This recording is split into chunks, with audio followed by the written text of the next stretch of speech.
10 symptômes du cancer à identifier. En 2018, 382 000 nouveaux cas de cancer ont été déclarés en France, tous types confondus.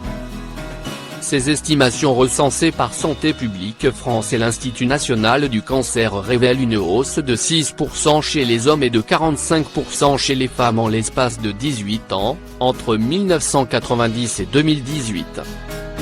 Le cancer de la prostate étant le plus fréquent chez les hommes et le cancer du sein arrivant en tête de liste pour le sexe féminin.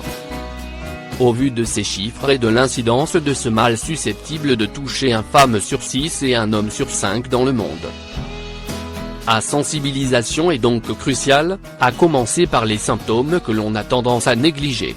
Pour faire le point, Le Figaro passe en revue 10 signes dont on ne parle pas assez. Reconnu comme le mal du siècle, le cancer est en réalité un terme générique qui désigne une pléthore de maladies hétérogènes, différentes de par leur nature, leurs facteurs de risque, leur diagnostic ou encore leur traitement. Celles-ci ont tout de même un point en commun qui est à l'origine de leur apparition, une multiplication anarchique de cellules anormales dans le corps.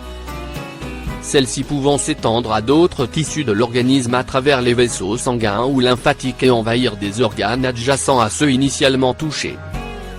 On parle alors de métastase, principale cause de décès en cas de cancer.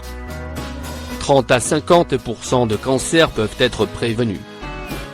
Selon l'homme, un grand nombre de cancers pourraient être prévenus, près de la moitié d'entre eux étant associés à des facteurs de risque modifiables dont le tabagisme, l'obésité, la consommation insuffisante de fruits et légumes, la sédentarité ou encore l'alcool. En effet, l'hygiène de vie joue un rôle clé dans le développement de la maladie. D'après une étude américaine menée par des chercheurs de l'université d'Harvard, un décès sur 2 pourrait être évité si ces facteurs de risque quotidiens étaient pris en charge, à l'exception de certains cancers fortement liés à d'autres facteurs environnementaux. Les résultats de leur étude n'ont pas manqué de susciter l'approbation d'autres scientifiques, notamment le Pr Catherine Hill, épidémiologiste à l'Institut Gustave Roussy qui identifie ces mêmes facteurs de risque pour la population française. Le dépistage en France, quelles initiatives ? Jusqu'à présent, l'initiative la plus commune demeure Octobre Rose, un mois de sensibilisation destiné à augmenter les dépistages du cancer du sein pour les femmes. Lancée en 2004, cette campagne de communication se veut informative mais surtout salutaire pour les milliers de victimes qui en souffrent chaque année dans l'Hexagone. Des programmes nationaux de dépistage ont également été mis en place pour le cancer colorectal et le cancer du col de l'utérus, visant d'une part à prévenir les facteurs de risque évitables liés à ces maladies, et d'autre part de permettre une détection précoce qui augmenterait les chances de guérison des personnes atteintes. En effet, la phase de développement de la maladie joue un rôle capital. Comme l'explique l'Institut national du cancer, ce ne sont pas seulement les chances d'en guérir qui s'accroissent.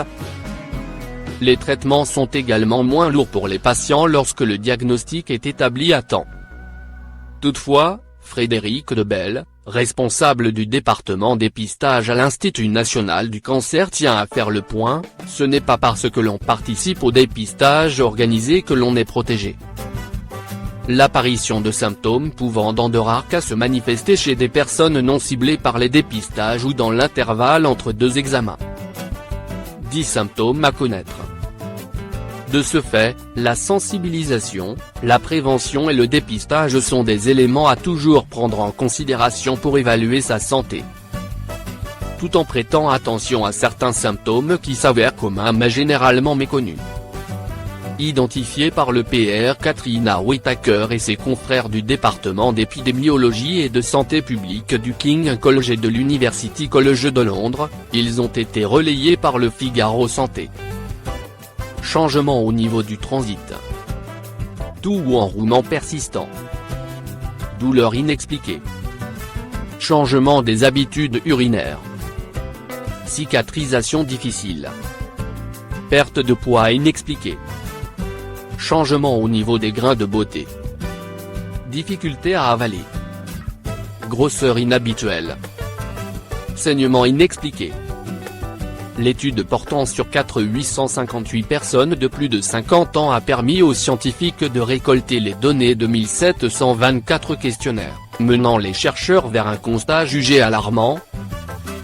Même en présence de symptômes associés à un cancer, seule une faible proportion envisageait ce diagnostic comme explication plausible de ces signaux d'alarme.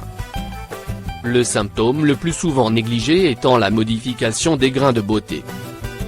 Pour une prévention optimale, De Bell recommande une consultation obligatoire chez le médecin dès l'apparition soudaine d'un symptôme, son caractère inhabituel, persistant ou tout simplement inexpliqué.